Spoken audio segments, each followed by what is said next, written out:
عندي يا سيدي مشكله ماليه، انا ما انكرتش، انا بقول لك انا عندي مشكله ماليه، بس انا الزمالك مال عندي عجز مالي، عندي ازمه مستحقات، بس انا الزمالك برضه. لا واثقه من نفسيها مش واخد بالها كده. وهفضل الزمالك غصب عن اي حد يا جماعه، وهرجع واقول اني انا في عز ازمتي الماليه اللي انا بمر بيها الفتره دي، انا بنتائجي احسن من فرق بتصرف بالمليارات. مال ازاي بس؟ ما انا هقول لك ازاي.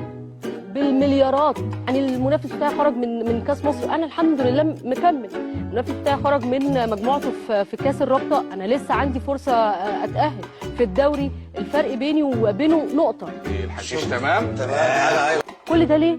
عشان انا اسم الزمالك. مليون مره قلنا لو اي فريق بيمر باللي بيمر بيه نادي الزمالك ده كان زمانه في قاين النسيان. ايه ده؟ الزمالك يا جماعه هيفضل نادي عظيم لو ما فضلش منه غير اللوجو، الشعار، القوس والسهم.